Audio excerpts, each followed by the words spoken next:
now the NDC's won the election. We are looking to swear in the president-elect. But the question on the minds of the Ghanaian people, is what's next? A lot of work to do. A lot of work to do. At the moment, we are in some crisis. It has to do with the results, especially with the parliamentary seats, where returning officers declare the results. And I've read the allies, and I've never seen recoalition in the ally. And the electoral commissioner, Jimensa,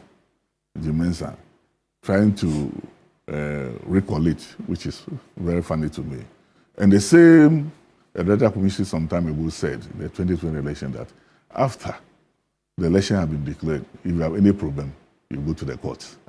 So that's double standards there. Yeah. It's funny, and I mean, we shouldn't tolerate this at all. We shouldn't tolerate this. It's a problem after the election, and this is part of the transitional problems that we have. Again, we have other problems like what I call the institutional paralysis, where maybe in the transition period, the ruling party might be giving information based on their interest. If you don't take care, then you will be getting the wrong information to do your work. This also means that then when we take over, then there must be a thorough analysis of the system before we make any concrete move. Because we may be, if we are to rely on what they are giving us now, if we don't take care, the foundation might be weak for us, and that may cause problem. That is another area that we may have to Have you noted any attempt in the current transition? I don't think it will be proper for me to present it now, since we have a team working on that. But I think that they were okay. A lot of them were okay. And we have to do a lot of work. Then the rush in trying to implement their legacy policies. At the moment, you can imagine that you are just going to hand over. You have lost. And you are now employing 500, 600, 700 people. For who?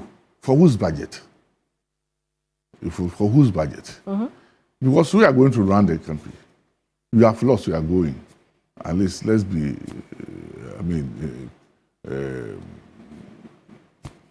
let's save this country from really trying to pile things. You know, in 2008, President Kufuor just brought in the single spine. And so what happened to the economy, the single spine? Just last minute. But you dealt with it. But it was with difficulty. Demonstrations about demonstration. Vulnerable labor hour time was spent on demonstrations, which can be kept into production. But it seems that's what the parties do. Because you remember when Mahama was leaving he appointed an auditor general. You remember? You see, whether we did that or not, there must be a halt to some of these things. And my presence here is to say that I personally believe that these things are wrong, and we should stop them and move forward, right? If we cover up for ourselves, I don't think we have a country to run. And sometimes when we do this and we pamper ourselves with what we do wrongly, then that's why we find ourselves in this mess that we find now. So let's be very practical and move on as a people. The compromise your side of the transition team is hoping to make is that those appointments and payments should be discussed. Does that sound? Yeah, it sounds. Let's discuss them. Then we know that, oh, of course, yes, this thing they're talking about is very important and we can go with it. This one we can suspend now and see what we can do about it. Because to run this government effectively, John Mahama's government, we must look at how we must look at the cost of running government. We must be very cost effective in running this government, right? And if they are appointing people that you think that you may not need, but then you have to pay them, then it's waste.